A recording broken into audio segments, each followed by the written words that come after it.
The professor then felt uneasy and quickly instructed his assistant to pull the personnel out of the water. But he continued saying, "And now he swallowed it. Damn, that's gonna haunt my dreams. Wait, it stopped moving. I think it sees me. Oh god, it's looking right at me." Hello everybody, I'm TheRubber. Today we bring you SCP Foundation Euclid Class Object SCP-1128. SCP-1128, also known as the Aquatic Horror, is an entity that manifests as a massive aquatic predator to anyone given a full description of the being's appearance, through either spoken and written descriptions or visual depictions of the being. Victims infected by 1128 will initially exhibit no abnormal behavior, though some cases show a general aversion to activities involving bodily immersion in water, such as bathing or swimming. If victim ever be fully immersed in water, they will disappear completely under the surface of the water, regardless of the water's actual depth. In most cases, victims will reappear moments later in a panicked state and frantically try to leave the water, while in some other cases, the water will become polluted with blood and debris, confirmed to be the remains of the victim. Victims that have reappeared intact claim that they were transported to a vast ocean, where they are pursued by 1128. Interviews with these individuals carry some risk of further 1128 contamination, as descriptions of the being's appearance trigger further infections. Depends how far along the infection is. At first, it requires full submersion, but over time, it'll take less and less water until you could step in a puddle and fall in. 1128 infection can be treated with Class C amnestics, as it appears memory of the entity or descriptions of it are required for its anomalous properties to take effect. Testing with infected D-Class have shown that wireless communication devices function normally when used by submerged victims affected by SCP-1128. In an experiment, a D-Class personnel was instructed to read from a small pamphlet describing 1128's appearance. Then he was outfitted with diving gears, which has a wireless communication device to allow contact between himself and a professor from the Foundation. He was then lowered into a large tub of water via winch and cable. As soon as he hits the bottom of the tub, he told the professor that it looks like he had landed in a patch of seaweed. He started moving around, and suddenly he saw the scariest thing. The professor refrained him from describing it any further, but wants to know what that thing was doing. "What is it doing?" the professor asked. The personnel replied, "Nothing right now, it's just swimming along. I think it's got something in its mouth." "Is that a whale?" "Holy crap, it is. It's eating a whale." "Oh god, look at those teeth." The professor then felt uneasy and quickly instructed his assistant to pull the personnel out of the water. But he continued saying, "And now he swallowed it. Damn, that's gonna haunt my dreams. Wait, it stopped moving. I think it sees me. Oh god, it's looking right at me. It's headed this way. Oh god, help me." After a few seconds of hysterical and spouting gibberish, the feed cuts to static.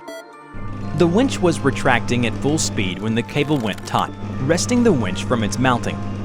Cable then went slack, and water became polluted with blood, confirmed to be that of the personnel. No further remains or equipment were recovered. Interview log and relevant documents were edited for vectors, and all staff present were treated with Class C amnestics. Tracking devices affixed to D-Class personnel used in SCP-1128 experiments reveal that submerged victims are transported to an ocean. After this discovery, one of the doctors asked, "That's where we've been sending those D-Class? How does a short-range wireless communicator get such a clear signal from that far away?" Mobile Containment Force MCF Kappa 12 Sea Devils has been assigned to keep unauthorized seafaring vessels out of this area at all costs. MCF Sea Devils has been assigned to intercept and redirect any and all water traffic that passes through their designated patrol area by any means necessary. In one of the testing involving D-Class personnel, D-1732, who had been used for repeated 1128 testing without administration of amnestics, was shown to be able to encounter 1128 in bodies of water normally insufficient for bodily immersion. This effect became more drastic over time, with D1732 developing progressively stronger hydrophobic tendencies, claiming to see 1128 from outside almost any body of water encountered by the subject. Days after initial exposure, D1732 was violently pulled into a glass of water. Unfortunately, no remains were recovered from the incident. Staff witnessing the event were found to be infected by 1128 and administered Class C amnestics. Containment procedures were then updated to include videos and descriptions of this event, and testing involving extended infection of D-Class was terminated. According to Experiment Log A2, a D-Class was equipped with scuba gear and exposed to 1128, placed into a standard protective shark cage and lowered into water. There was no response for a few seconds. Then the line went taut and was severed at a point beneath the water. Remains of the D-Class as well as jagged steel fragments, presumably remnants of the cage, surfaced shortly afterward. In the next experiment, Experiment Log A3, the same result occurred. A few hours later, MCF Sea Devils reported to have found an intact shark cage, floating beneath the surface of patrol area near one of their vessels. Item was retrieved and confirmed to match description of cage used in Experiment A3. Cage was undamaged, but found traces of human DNA and feces of indeterminate origin. No further remains of D-Class found. In another experiment, unlike previous tests, the exposed D-Class was equipped with diving gear, armed with a weapon for use against hostile organisms, and was also equipped with a live feed video camera attached to his helmet. Video feed shows that the weapon was ineffective against 1128, appearing only to enrage the creature rather than harm it considerably or drive it away. Feed was lost when D-Class was devoured. The staffs involved were treated with amnestics following transcription of video feed. In an experiment to test 1128 manifestation in liquids other than water, an exposed D-Class equipped with protective environment suit and video feed was lowered into a vat of substance. This substance was chosen for its low density, allowing free movement similar to walking in open air. Incredibly, the D-Class recovered without any incident. The liquid did not trigger 1128's effect. Although you might be safe from 1128 in liquids other than water, but that probably won't help you much unless you intend to drink and bathe in exotic chemicals for the rest of your life, which probably would get a lot shorter if you tried that. Written descriptions and imagery of SCP-1128's appearance or videos of the entity found outside the Foundation are to be destroyed, and Class C amnestics are to be administered to anyone exposed to such information or showing signs of 1128 contamination. A written description of the entity's appearance is to be kept at site for experimental purposes only, and is not to be read by anyone other than D-Class used for testing. If exposed, staff are to report immediately for administration of Class C amnestics. With the implementation of this procedure, the suffering of 2317 can prevent an XK-class end-of-the-world scenario. For this reason, putting the poor girl out of her misery is not an option. Under no circumstances are narcotics, anesthesia, or other unapproved medications to be administered to 2317. She must be aware of what is going on for 110 Montauk to work. Hello everybody, I'm TheRubber. Today, we bring you an SCP Foundation Keter class object, SCP-231. SCP-231, also known as Special Personnel Requirements, is one of the classic items in the SCP Foundation series. 231 are 7 pregnant females, and whenever either one of them gives birth, a disaster will occur. SCP-231-1-7 was discovered after police searched a warehouse held by an organization named Children of the Scarlet King. 24 hours after being rescued, the first female, 2311, began to produce labor pain and give birth to an SCP, resulting in an incident that caused more than 100 casualties. Foundation personnel immediately took possession of remaining SCPs 2312-7, and, based on notebooks recovered from the cult, instituted Procedure 110 Montauk to prevent future occurrences. As to what kind of 110 Montauk procedure is, it has not been clearly specified in the document for the time being. But in the documents mentioned in Appendix 231B, the 110 Montauk procedure is not only terrible, but also causes severe pain, and involves some kind of brutal behavior.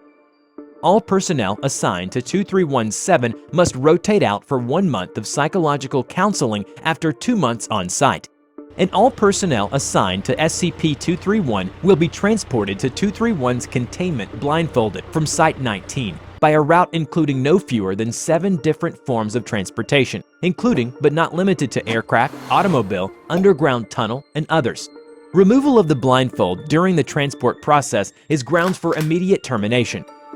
According to the Foundation, either an attempt to remove an SCP fetus or a mother's death will result in a catastrophic event. Now 6 of them have died, and only SCP-2317 is left. 2311 was killed during initial recovery operations while giving birth to an SCP. 2312 was killed while attempting to remove a second SCP fetus, immediately resulted in an incident. 2313 self-terminated following a prolonged period of distress caused by the implementation of Procedure 110 Montauk. The delivered SCP immediately led to an incident. 2314 was treated with SCP-500 that claims to cure the subject of all diseases. Despite the successful expulsion of all parts of the produced SCP, the excreted residue immediately underwent an event, causing numerous casualties, including 2314 herself. Due to the improper execution of the 110 Montauk procedure, 2315 gave birth to an SCP 1 hour later, which immediately underwent an event. Recruitment standards for D-Class personnel have since been modified to minimize the possibility of a second improper 110 Montauk procedure. 2316 died in an escape attempt inspired and assisted by an agent who had been exhibiting heightened stress levels due to prolonged exposure to 2311 and attempted to use a said weapon to rescue 2316 and 2317. Both the agent and 2316 were killed in the resulting firefight. The fetus of 2316's then underwent another event. In the wake of this incident, 05 level personnel voted by unanimous decision to amend personnel policies. As of SCP-2317, she was successfully contained at the site. Following the repeated attempts to escape and commit suicide, as well as failure to contain 2311-6, 2317's containment procedures have been more stringent. 2317 is contained in a soundproofed containment cell and is always to be kept restrained to a hospital bed. 2317 is always to be kept confined to the bed, except during the 110 Montauk procedure. Hydration will be provided through an IV drip. Feeding will be carried out twice per day through a feeding tube by approved medical personnel who have not taken the Hippocratic Oath. Procedure 110 Montauk is to be carried out at least once every 24 hours by Class D personnel. During Procedure 110 Montauk, at least one security clearance for 231 personnel must always monitor the procedure by a camera. Following the procedure, all Class D personnel must return to their holding cells or explosive collars will be detonated. With the implementation of the 110 Montauk procedure, the suffering of 2317 can prevent an XK-class end-of-the-world scenario. For this reason, putting the poor girl out of her misery is not an option. Under no circumstances are narcotics, anesthesia, or other unapproved medications to be administered to 2317. She must be aware of what is going on for 110 Montauk to work. To this end, the Foundation will even amnesiac 2317 after a few implementations to obtain a better effect. Personnel who express sympathy towards 2317's plight or express a desire to rescue or sympathize with 2317 will be transferred to another project without delay. Any actual rescue attempts will be met with immediate termination. Due to the drop in staff morale, 05 level personnel has stated that not everyone who's worked on 231 is terminated upon leaving the project. However, personnel who have been assigned to SCP-231 are allowed to take a Class A amnesiac before leaving the project if so desired. False memories are then implanted.